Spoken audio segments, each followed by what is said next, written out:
to draw a foreground, a middle ground, and a background. So the first little section that I'm going to draw is the foreground. That's everything that is closest to us. In the middle is obviously the middle ground, and then the background is that very back section that I've drawn, including my sun and my sky. So I'm going to start off by using paper to create my sun today. I'm going to wrinkle it in my hands. I want it to have a little bit of a rough texture, but not too rough. As soon as I'm done crinkling it, I'm going to go ahead and trim it down to size so that it fits in my drawing. And then I'm going to move on to my sky.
I'm going to go ahead and use paper again, but instead of wrinkling it like I did with my sun, I'm going to go ahead and cut it into rectangular strips.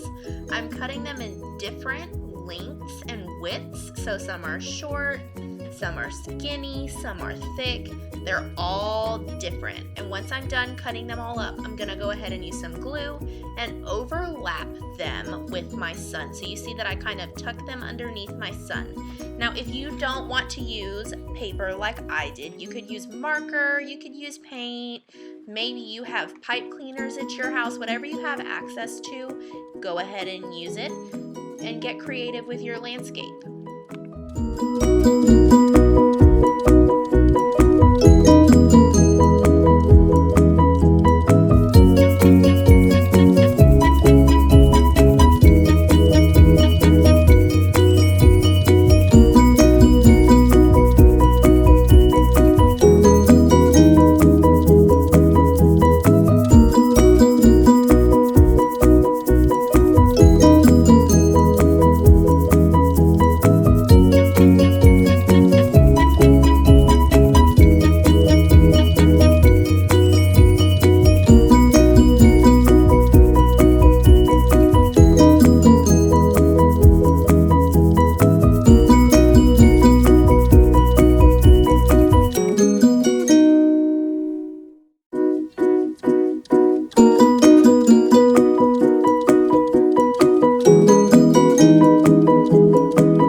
Strips are way too long for the edge of my cake circle, so I'm going to go ahead and flip it over and just trim off the excess. And you see I'm getting as close to the edge of my cardboard as I can.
then I'm gonna move on to the middle ground of my landscape. So I'm using beads and coils that I folded up with pieces of paper for my background. I'm trying to create almost like a flower background.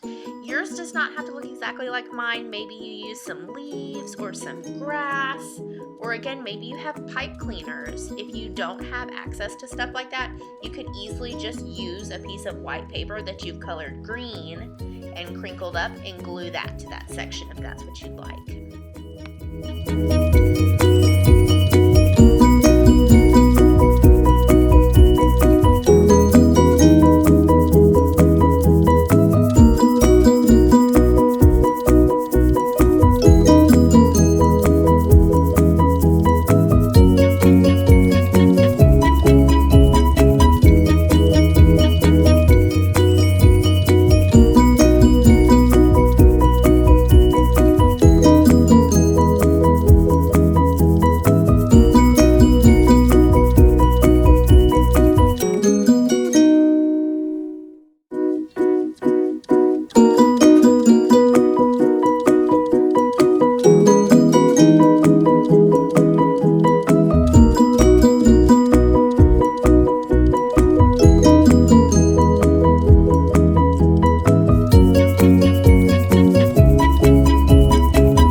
Try to create a grassy section, but instead of cutting a bunch of teeny tiny pieces of grass, I'm going to use some leaves that I found outside, and I'm turning them horizontally instead of vertically because I like how I can overlap them when they're horizontal. So you see that I kind of tuck them underneath each other, I set them on top.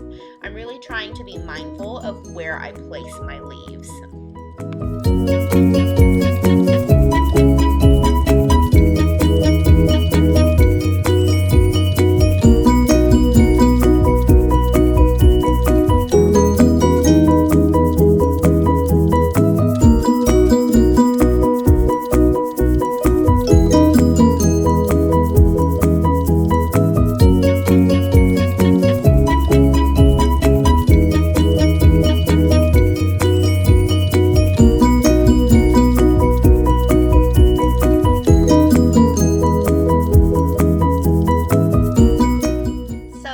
Foreground, that's my very last section, the section that's closest to us. I was going to create a very thick tree section, but I really was not loving so much green in the middle ground and the foreground.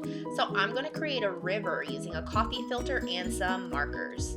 So I'm coloring my coffee filter with markers, and then what I'm going to do is spray it with liquid starch, and it's going to make all that marker bleed together.